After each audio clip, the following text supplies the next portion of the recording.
ತನ್ನ ಮನೆಯ ಕೆಲಸವನ್ನ ಆ ಮನೆ ಯಜಮಾನಿನೇ ಮಾಡಬೇಕಂತ. ಸ್ವಯಂ ಲಕ್ಷ್ಮೀದೇವಿ ತಾನು ಮಾಡ್ತಾ ಇದ್ದಾಳೆ ಅಂತಂದರೆ ಇನ್ನು ನೀವು ಮಾಡಬೇಕು ಬೇಡ, ಅವಶ್ಯ ಮಾಡಬೇಕು. ಹಿಂಗೆ ಮಾಡ್ತಕ್ಕಂಥದ್ದೇ ಸ್ತ್ರೀ ಧರ್ಮ. ಸೂರ್ಯೋದಯದ ಪೂರ್ವದಲ್ಲೇ ಮನೆಯನ್ನು ಶುದ್ಧ ಮಾಡಿ ಮನೆ ಬಾಗಿಲಿಗೆ ನೀರು ಹಾಕಿ ರಂಗವಲ್ಲಿಯನ್ನು ಹಾಕಿ ಬಂದಿರ್ತಾಳೋ ಅವಳಲ್ಲಿದ್ದಂತಹ ಪಾಪ ಪುರುಷ ವಿಸರ್ಜನೆ ಆದ. ಗಂಡು ಮಗ ಒಂದೇ ಗೋತ್ರ ಉದ್ಧಾರ ಮಾಡುವುದಂತೆ, ಅದೇ ಹೆಣ್ಮಗಳು 2 ಕುಲವನ್ನು ಉದ್ಧಾರ ಮಾಡ್ತಾಳಂತೆ.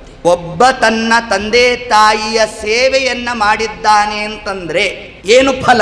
ಸ್ವಯಂ ದೇವರು ನಾವಿರೋ ಸ್ಥಳಕ್ಕೆ ಬರ್ತಾನಂತೆ. ಗೃಹ ಕರ್ಮವ ಬ್ಯಾಸರದಲ್ಲೇ ಪರಮೋ ಸಾಹದಿ ಮಾಡುತ್ತ ಮೂರ್ಜಗದ ಮಹಿತನ ಸೇವೆ ಇದೆನ್ನು ತಲಿ ಮೋದದಿ ಅಹರಹರ್ಮನದಿ ಸಮರ್ಪಿಸುತ್ತಿಪ್ಪುದೇ ಫಲವಿದು ಬಾಳ್ದುದಕ್ಕೆ. ಗೃಹ ಕರ್ಮವ ತನ್ನ ಮನೆಯ ಕೆಲಸವನ್ನ ಆ ಮನೆ ಯಜಮಾನಿನೇ ಮಾಡಬೇಕಂತೆ. ಇವತ್ತು ಹಾಗಲ್ಲ ಅಲ್ಲ, ಮನೆ ಕೆಲಸ ಮಾಡಲಿಕ್ಕೆ ಒಬ್ಬರು ಬಂದಿರಬೇಕು. ಅವಳು ಒಂದು ದಿವಸ ರಜಾ ಹಾಕ್ಬಿಟ್ರೆ ಬೆಳಗ್ಗೆ ಎದ್ದು ಹಿಂಗೆ ಕೂತ್ಬಿಟ್ಟಿರ್ತಾಳೆ. ಯಜಮಾನರು ಬಂದರು, ಯಾಕೆ ಏನಾಯ್ತೆ ಅಂತಂದ. ಇವತ್ತು ಕೆಲಸದೊಳು ಬರಲ್ವಂತೆ, ಅದೇ ದೊಡ್ಡ ಮಾತಾಗೋಯ್ತು ನೋಡ್ರಿ, ಹಿಂಗಾಗೋಯ್ತು ಕಥೆ. ಅಲ್ಲ, ಗೃಹಕರ್ಮವ ಬ್ಯಾಸರದಲ್ಲೇ, ಅದಕ್ಕೆ ಬೇಸರ ಮಾಡ್ಕೋಬಾರ್ದಂತೆ. ಮಾಡುತ್ತಾ ಪರಮಾತ್ಮನ ಸೇವೆ ಇದು ಅಂತ ಮಾಡಬೇಕಂತೆ. ನಮ್ಮಪ್ಪನ ಮನೇಲಿ ಹಿಂಗೆಲ್ಲ ಇರಲಿಲ್ಲಪ್ಪ, ರಾಣಿ ಥರ ಇದು ನೋಡ್ಕೊಂಡಿದ್ರು ನಮ್ಮಪ್ಪ. ಇಲ್ಲಿಗೆ ಬಂದಮೇಲೆ ಇವೆಲ್ಲ ನನಗೆ ಇವೆಲ್ಲ ಅಂತ ಇರ್ತಾರೆ ನೋಡ್ರಿ ಹೆಣ್ಮಕ್ಳು, ಅದಕ್ಕೆ ಅನ್ಬೇಕಂತೆ. ಇಲ್ಲಿ ಬಂದ ಮೇಲೆ ಈಗ ಇಂತಹ ಮನೆ ಕೆಲಸವನ್ನು ನೀ ಮಾಡೋದಲ್ಲ, ಸಾಕ್ಷಾತ್ ಲಕ್ಷ್ಮೀದೇವಿ ವೈಕುಂಠ ಲೋಕದಲ್ಲಿ ಕೋಟಿ ಕೋಟಿ ಭೃತ್ಯರಿರಲು ಹಾಟಕಾಂಬರನ ಸೇವೆ ತಾನೇ ಮಾಡುತ್ತಿಹಳೋ, ಏನು ಧನ್ಯಳೋ ಲಕುಮಿ, ಎಂಥ ಮಾನ್ಯಳೋ. ಛತ್ರ ಚಾಮರ ವ್ಯಜನ ಪರ್ಯಂಕ ಪಾತ್ರ ರೂಪದಲ್ಲಿ ಇದ್ದು ತಾನೇ ಮಾಡ್ತಾಳಂತೆ, ಇನ್ನೊಬ್ಬರಿಗೆ ಬಿಟ್ಕೊಟ್ಟಿಲ್ವಂತೆ. ನಮಗೇನಾದರೂ ಲಕ್ಷ್ಮೀದೇವಿಯನ್ನು ಮೀರಿಸಿದಂತಹ ಸಂಪತ್ತಿದ್ದರೆ ಗಂಡನ ಮನೆಗೆ ಹೋದಾಗ ಕಾಲ ಮೇಲೆ ಕಾಲ ಹಾಕ್ಕೊಂಡು ಕೂತ್ಕೊಂಡ್ಬಿಡೋಣ, ನಾನು ಮಾಡೋಲ್ಲ ಅಂತ. ಆದರೆ ಸ್ವಯಂ ಲಕ್ಷ್ಮೀದೇವಿ ತಾನು ಮಾಡ್ತಾ ಇದ್ದಾಳೆ ಅಂತಂದರೆ ಇನ್ನು ನೀವು ಮಾಡಬೇಕು ಬೇಡ, ಅವಶ್ಯ ಮಾಡಬೇಕು. ಹಿಂಗೆ ಮಾಡ್ತಕ್ಕಂಥದ್ದೇ ಸ್ತ್ರೀ ಧರ್ಮ. ನಾಸ್ತಿ ಪೃಥಕ್ ಧರ್ಮ. ಹೆಣ್ಣುಮಕ್ಕಳಿಗೆ ಜಟಿಲವಾದ ಯಾವ ಅಂಶ ಹೇಳಿಲ್ಲ, ಯಾವ ವ್ರತಾನುಷ್ಠಾನ ಹೇಳಿಲ್ಲ, ಉಪವಾಸ ಇರ್ರಿ ಅಂತ ಹೇಳಿಲ್ಲ, ಏಕಾದಶಿ ಬಿಟ್ಟು. ಆದರೆ ಪುರುಷರಿಗೆ ಹಾಗಲ್ಲ. ಅವರಲ್ಲಿರ್ತಕ್ಕಂಥ ಆ ಪಾಪ ಪುರುಷ ವಿಸರ್ಜನೆ ಮಾಡಬೇಕಾದರೆ ತನ್ನ ಎಡಭಾಗದಲ್ಲಿರ್ತಕ್ಕಂಥ ಪಾಪ ಪುರುಷನನ್ನು ತಾನು ಮಧ್ಯಕ್ಕೆ ತನ್ಕೋಬೇಕು, ಅನಾಹತ ಇಲ್ಲಿ ತರಬೇಕು, ಕಂಠಭಾಗಕ್ಕೆ ತರಬೇಕು, ಅಲ್ಲಿಂದ ಎಡನಾಸಕದಿಂದ ಬಿಡಬೇಕು. ಅಷ್ಟೊತ್ತಿಗೆ ಫೋನ್ ಬಂದಿರಬೇಕು. ನಮ್ಮ ಪ್ರಾರಬ್ಧ ನೋಡ್ರಿ ಹಂಗಾಗೋಗಿರುತ್ತೆ. ನಾವೇನು ಫೋನ್ ತೊಗೊಂಡಿರೋಲ್ಲ, ಯಾರು ಮಾಡಿದ್ರು ಅಂತ ತಲೆ ಹೊಟ್ಟೋಯ್ತು ಅಲ್ಲಿಗೆ. ಆಗೇನಾಯಿತು, ಪಾಪ ಪುರುಷ ಒಳಗಡೆನೇ ಕೂತ ಬರೀ ಗಾಳಿ ಬಿಟ್ವಿ. ಇದು ನಮ್ಮ ಪ್ರಾಣಾಯಾಮ ಅಂದ್ರಿ. ಆದರೆ ಸ್ತ್ರೀಯರಿಗೆ ಹಾಗಲ್ಲ. ಯಾವ ಹೆಣ್ಮಗಳು ಸೂರ್ಯೋದಯದ ಪೂರ್ವದಲ್ಲೇ ಮನೆಯನ್ನು ಶುದ್ಧ ಮಾಡಿ ಮನೆ ಬಾಗಿಲಿಗೆ ನೀರು ಹಾಕಿ ರಂಗವಲ್ಲಿಯನ್ನು ಹಾಕಿ ಬಂದಿರ್ತಾಳೋ ಅವಳಲ್ಲಿದ್ದಂತಹ ಪಾಪ ಪುರುಷ ವಿಸರ್ಜನೆ ಆದ. ಎಷ್ಟು ಸುಲಭ ಮಾಡಿದ್ದಾರೆ ಶಾಸ್ತ್ರಕಾರರು. ಇದನ್ನೇ ಮಹಾಭಾರತದ ಒಂದು ಪ್ರಸಂಗ ತಗೊಂತಾರೆ ನಮಗೆ. ಪಾಂಡವರು ವನವಾಸದಲ್ಲಿದ್ದಾಗ ಒಬ್ಬ ಬ್ರಾಹ್ಮಣನ ಮನೆಯಲ್ಲಿ ಬಿಡಾರವನ್ನು ಹೂಡಿದ್ರು. ಆ ದಿವಸ ಅವನ ಮನೆಯಿಂದ ಬಕಾಸುರನಿಗೆ ಆಹಾರವಾಗಿ ಹೋಗಬೇಕಾಯ್ತು. ಒಬ್ಬ ಹೆಣ್ಮಗಳಿದ್ಲಂತೆ. ಅವಳು ನಾನು ಹೋಗ್ತೇನೆ ನಿಮಗೆ ಭಾರ ಅಂತಂದ್ಲಂತೆ. ಅಂದಾಗ ಅವ್ರ ಮನೆಯಲ್ಲಿ ಇದೇ ಮಾತಾಡ್ತಾರೆ, ನಾನು ಹೋಗ್ತೀನಿ ಅಂತ ಇರೋರಲ್ಲ. ಭೀಮಸೇನ ದೇವರು ಅಂದ್ರಂತೆ ಕುಂತಿದೇವಿಗೆ, ಅಮ್ಮ ಹೋಗಿ ನೋಡ್ಕೊಂಡು ಬಾ, ಅವ್ರ ಮನೇಲಿ ಏನೋ ಸ್ವಲ್ಪ ತೊಂದರೆ ಆಗಿದೆಯೋ ಏನೋ, ಹೋಗಿ ವಿಚಾರ ಮಾಡ್ಬಾ ಅಂದ್ರಂತೆ. ಕುಂತಿದೇವಿ ಹೋದ್ಲಂತೆ. ಹೋದಾಗ ಯಾಕಮ್ಮ ಏನಾದ್ರು ತೊಂದರೆ ಆಗಿದ್ರೆ ಹೇಳ್ರಿ, ಕೈಲಾಸ ಸಹಾಯ ಮಾಡ್ತೇವೆ ಅಂತಂದ್ಲು. ಅಂದಾಗ ಏನಿಲ್ಲ, ಇವತ್ತು ನಮ್ಮ ಮನೇಲಿ ಒಬ್ಬರು ಅವನಿಗೆ ಆಹಾರವಾಗಿ ಹೋಗಬೇಕು, ಅದಕ್ಕೆ ಯಾರು ಹೋಗೋದು ಅಂತ ಆಲೋಚನೆ ಮಾಡಬೇಕಾದ್ರೆ ನಮ್ಮನೆ ಹೆಣ್ಣುಕೂಸು ಹೆಣ್ಮಗಳು ನಾನು ಹೋಗ್ತೇನೆ, ನಾನು ನಿಮಗೆ ಭಾರ ಅಂತ ಇದ್ದಾಳೆ. ಅಂದಾಗ ಭೀಮಸೇನ ದೇವರು ಬಂದ್ರಂತೆ ಆ ಮನೆಗೆ. ಬಂದು ತಾವು ಹೇಳ್ತಾ ಇದ್ದಾರಂತೆ, ನಿನಗೆ ಯಾರು ಹೇಳಿದ್ದಮ್ಮ ನೀನು ಭಾರ ಅಂತ? ಗಂಡು ಮಗ ಒಂದೇ ಗೋತ್ರ ಉದ್ಧಾರ ಮಾಡುವುದಂತೆ.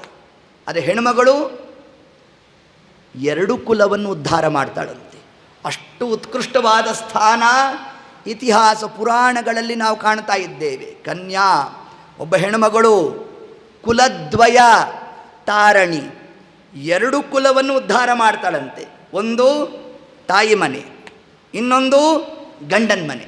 ಯಾವಾಗ ಗಂಡನ ಮನೆಯವರು ಆ ಹುಡುಗಿಯ ತಂದೆ ತಾಯಿಯನ್ನು ಶ್ಲಾಘನೆ ಮಾಡಬೇಕಂತೆ.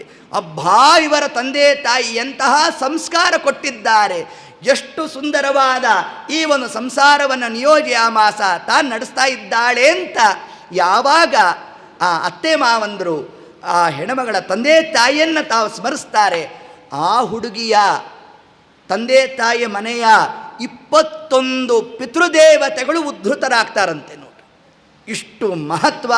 ಅದು ಹುಡುಗನಿಗೆ ಹಂಗಿಲ್ಲ. ಶ್ರಾದ್ದ ಮಾಡಬೇಕು, ಶ್ರಾದ್ದದಲ್ಲಿ ಕಿಂಚಿತ್ ದೋಷ ಬಂದರೂ ನಿರಾಶಾ ಪಿತರೋಗತಃ ಹಿಂಗೆಲ್ಲ ಆಗ್ತಾ ಇರ್ತದೆ. ಆದರೆ ಸ್ತ್ರೀಯರಿಗೆ ಭಾಗವತ, ಮಹಾಭಾರತ ಇವೆಲ್ಲವೂ ಕೂಡ ವಿಶಿಷ್ಟವಾದಂತಹ ಸುಲಭವಾದ ಪೂಜಾ ಕ್ರಮವನ್ನು ನಮಗೇನು ತಿಳಿಸಿದ್ದಾರೆ. ಆ ಒಂದು ನಿಟ್ಟಿನಲ್ಲಿ ನಾವು ಪ್ರತಿನಿತ್ಯ ಮಾಡ್ತಕ್ಕಂತಹ ಪ್ರಕ್ರಿಯಾದಿಗಳನ್ನೇ ಕಪಿಲನಾಮಕನಾದ ಪರಮಾತ್ಮ ತಾನು ಹೇಳ್ತಾ ಇದ್ದಾನೆ. ಇದೇ ನಿಯಮ. ಅತ್ತೆ ಮಾವನ ಸೇವೆ, ಗಂಡ ಮಕ್ಕಳು ಸೇವೆ ಹಿಂಗೆ ಮಾಡಿದ್ದಾರೆ ಅಂತಂದರೆ ಇದಕ್ಕೆ ತಿಳಿಸಿದ್ರು. ಒಬ್ಬ ತನ್ನ ತಂದೆ ತಾಯಿಯ ಸೇವೆಯನ್ನು ಮಾಡಿದ್ದಾನೆ ಅಂತಂದರೆ ಏನು ಫಲ? ಸ್ವಯಂ ದೇವರು ನಾವಿರೋ ಸ್ಥಳಕ್ಕೆ ಬರ್ತಾನಂತೆ. ಅದೆಲ್ಲ ಸಾಧ್ಯನಾ? ನಾವಿರೋ ಸ್ಥಳಕ್ಕೆ ದೇವರು ಬರ್ತಾನೆ ಅಂದರೆ ಏನ್ರಿ ಇದು? ನೀವೇನು ಉಪನ್ಯಾಸದ ಭರದಲ್ಲಿ ಏನು ಹೇಳ್ತಾ ಇದ್ದೀರಾ? ಅಲ್ಲ, ಇದಕ್ಕೆ ಪ್ರಮಾಣ ಇದೆ. ಯಾವುದು ಪ್ರಮಾಣ? ನಾವು ನೀವು ಎಲ್ಲ ನಾದಬ್ರಹ್ಮನ ಕ್ಷೇತ್ರಕ್ಕೆ ಹೋಗ್ತೇವೆ. ಯಾವುದು ನಾದಬ್ರಹ್ಮ ಅಂದರೆ ಯಾರು? ಪಾಂಡುರಂಗ ವಿಠ್ಠಲ ದೇವರು. ಅಲ್ಲಿ ಹೇಗೆ ನಿಂತಿದ್ದಾನೆ? ಯಾವುದರ ಮೇಲೆ ನಿಂತಿದ್ದಾನೆ? ಇಟ್ಟಿಗೆ ಮೇಲೆ ನಿಂತಿದ್ದಾನೆ. ಆ ಇಟ್ಟಿಗೆ ಕೊಟ್ಟೋರು ಯಾರು? ಪುಂಡರೀಕ. ಯಾಕೆ ಕೊಟ್ಟ? ಅವ್ರ ತಂದೆ ತಾಯಿ ಸೇವೆ ಮಾಡ್ತಾ ಇದ್ದ. ಯಾರು ತಂದೆ ತಾಯಿಯ ಸೇವೆಯನ್ನು ಮಾಡ್ತಾ ಇರ್ತಾರೋ ಅಂಥವರ ಬಳಿಗೆ ಸ್ವಯಂ ಪರಮಾತ್ಮ ತಾನು ಬರ್ತಾನಂತೆ. ನೋಡ್ರಿ, ಬಂದಾಗ ಪುಂಡರೀಕ ತಾನು ತಂದೆ ತಾಯಿಯ ಸೇವೆಯಿಂದ ವಿಮುಖನಾಗಲಿಲ್ಲ. ದೇವರಿಗೆ 2 ಇಟ್ಟಿಗೆ ಎಸದ್ನಂತೆ. ನಿಂತಿರು, ಬರ್ತೀನಿ ಇನ್ನಂತೆ. ನಮ್ಮ ದೇವರು ನಿಂತನಂತೆ ಕಟಿಬದ್ಧನಾಗಿ. ನೀನು ಬರೋ ತನಕ ನಾನು ಕಾಯ್ತಾ ಇರ್ತೇನೆ ಅಂತ ನಿಂತ್ಕೊಂಡ್ಬಿಟ್ನಂತೆ ಪರಮಾತ್ಮ. ಅದನ್ನೇ ಇಟ್ಟಿಗೆ ಮೇಲೆ ನಿಂತ ನಮ್ಮ ವಿಠ್ಠಲ ತಾನು, ಪುಟ್ಟ ಪಾದ ಊರಿ ನಿಂತ ದಿಟ್ಟ ತಾನು. ಪರಮಾತ್ಮ ತಾನು ನಿಂತ ಅಂದರೆ ಯಾಕೆ ನಿಂತ? ನಮ್ಮ ದೇವರಲ್ಲಿ ಯಾರು ತಂದೆ ತಾಯಿಯ ಸೇವೆಯನ್ನು ನಡೆಸಿರ್ತಾರೋ ಅಂಥವರ ಬಳಿಗೆ ಸ್ವಯಂ ನಾನೇ ಬರ್ತೇನೆ. ಇದೇ ಭಾಗವತ ಧರ್ಮ, ಇದೇ ನಿಯಮ.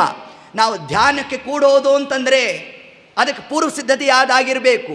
ತಂದೆ ತಾಯಿ ಸೇವೆ ಮಾಡಿರಬೇಕು, ಹೆಣ್ಮಕ್ಕಳು ಅತ್ತೆ ಮಾವಂದರ ಸೇವೆಯನ್ನು ಮಾಡಿರಬೇಕು. ಹಂಗೆ ಮಾಡಿದರೆ ಮಾತ್ರ ಧ್ಯಾನಕ್ಕೆ ಅಧಿಕಾರ ಪ್ರಾಪ್ತಿ. ಇದನ್ನು ತಿಳಿಸ್ತಾರೆ. ಏತತ್ಕರ್ಮದಿಂದ ಯಮ ನಿಯಮ. ಯಮ ಅಂದರೆ ನಿತ್ಯದಲ್ಲೂ ಮಾಡಬೇಕಾದಂತಹ ನಿತ್ಯ ಕರ್ಮಾನುಷ್ಠಾನ. ನಿತ್ಯ ಕರ್ಮಾನುಷ್ಠಾನದಲ್ಲಿ ದೊಡ್ಡವರ ಸೇವೆಯನ್ನು ಮಾಡಬೇಕು.